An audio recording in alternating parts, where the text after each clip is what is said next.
on a un championnat WBO qui se passe à Ponto Combo. Et c'est vraiment le tout premier en France. Notre première rencontre avec Gilles, de toute façon, ça a été déjà d'une très positive. On s'est dit, on voudrait faire quelque chose dans la ville de Ponto, mais monter quelque chose qui tient la route, quelque chose ou qui restera un petit peu dans les annales, quoi. 2 ceintures, une WBO en masculin avec Carlos Takam et Benga Olukum, donc WBO Afrique, et puis une ceinture féminine, WBO Europe avec Anne-Sophie Matisse, opposée à Duda Jankovic, la Serbe, donc des grands noms de la boxe à Ponto pour une très grande soirée et un très grand gala.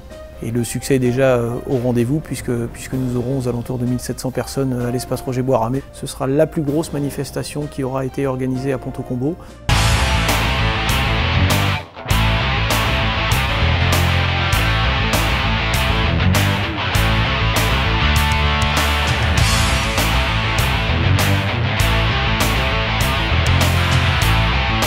Comment je les sens? Je les sens bien parce qu'on a fait un bon boulot, on s'est bien préparé. On a l'adversaire qui est très reconnu, 3e mondial, mais face à moi, il va falloir qu'elle démontre vraiment qu'elle est bonne, parce que je suis l'une des meilleures aussi, donc je vais pas lui faire de cadeaux. Je sais qu'elle n'est pas là non plus pour me faire des cadeaux, mais ça promet un grand match. Évite de chercher le contact, très bonne à distance, évite de rester longtemps comme ça dessus, parce qu'à la sortie, elle te touche un peu, d'accord? C'est des challengers, quoi, c'est tout. De toute façon, donc il n'y a pas un champion qui va descendre son titre. On n'a plus qu'à jouer sur le ring pour savoir lequel qui donnera le plus et qui va remporter cette ceinture. Parce que vous savez, dans la boxe, tout peut arriver. Moi, je donne jamais de pronostic. Je peux pas en donner, on sait jamais. La pesée, c'est toujours un moment très agréable parce que finalement, c'est là où les boxeurs se regardent, se défient un petit peu, donc tout le monde est en attente de regarder celui-là, est-ce qu'il est mieux, est-ce qu'il a des abdos, s'il n'a pas d'abdos. On est restreint, on fait beaucoup de régimes, ça par contre c'est atroce. Mais je pense que c'est bien parce que ça nous rend un petit peu plus nerveux. Nous avons toujours l'ambition de mettre le sport féminin à l'honneur. Là, je crois qu'on a ce qui se fait de mieux avec Anne-Sophie Matisse, qui incarne l'excellence de la boxe féminine avec 4 titres de championne du monde, un titre réunifié, ce qui ne s'est jamais vu dans l'histoire de la boxe féminine. On va pouvoir mettre une belle affiche sur la boxe féminine, dans le sens où c'est une première où on a un plateau mondial pour le titre européen.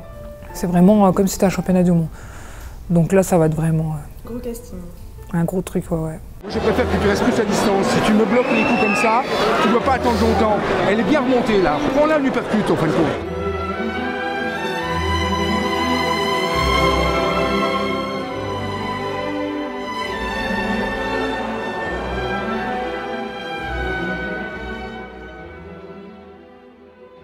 C'est toujours notre volonté, lorsque nous faisons de l'événementiel d'élite, c'est également d'y faire participer les locaux.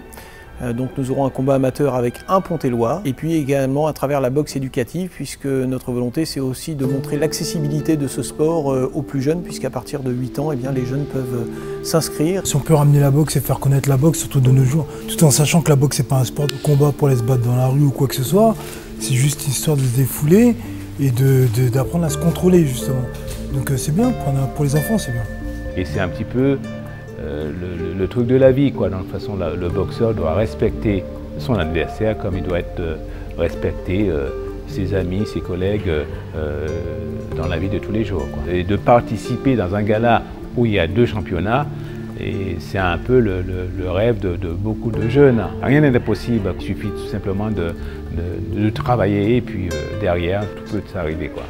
Justement, je pense que nous aussi, on peut les faire rêver. Donc demain soir, ça va être quelque chose pour eux d'important.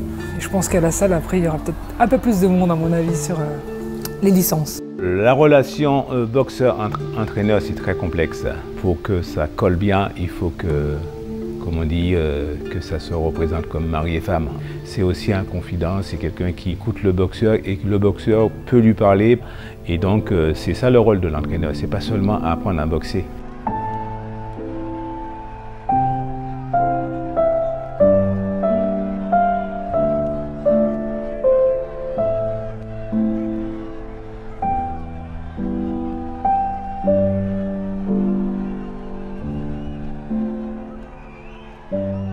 je dirais tous les combats sont importants, mais les combats le plus important parce que c'est un début, c'est le démarrage du parcours pour atteindre un championnat du monde, quoi. Donc c'est quand même quelque chose qui prennent au sérieux, c'est quelque chose qui travaille depuis pas mal de temps, quoi. Le seul truc qui peut arriver à l'approche du combat, c'est le stress et l'adrénaline qui monte. Donc c'est bien de l'avoir juste avant le combat pour justement nous mettre dedans. Mais en tous les cas, de toute façon, le stress il est beaucoup plus chez l'entraîneur que le boxeur. Le parcours du boxeur le plus dur, c'est du vestiaire au ring. Quand il arrive au ring, il touche le gant, donc ça y est, il n'y a plus de stress. De toute façon, il a ce qu'il a à faire. Mais l'entraîneur, il est là et c'est l'entraîneur qui ne peut pas perdre. Si les résultats ne sont pas là, donc il sera déçu, mais le boxeur aussi sera déçu. Et il faut trouver juste les mots pour pouvoir lui dire, voilà les choses qui n'ont pas été. Chaque centimètre qu'on prend, on le garde. D'accord. D'accord. Je ne veux pas toujours ça. Joseph Germain, c'est quelqu'un qui a des valeurs qu'il partage avec nous, notamment en termes d'accessibilité, de solidarité, d'esprit. Et je crois que ce n'était possible qu'avec lui. Et c'est pour ça que nous avons marché de pair pour construire cet événement. On n'est pas là pour gagner de l'argent, on est là parce qu'on aime ça. Voir briller les yeux des enfants ou le public qui assiste à un premier combat dans leur vie, c'est vraiment quelque chose de magnifique. Franchement là, je pense que les gens ils vont pas être déçus, quoi.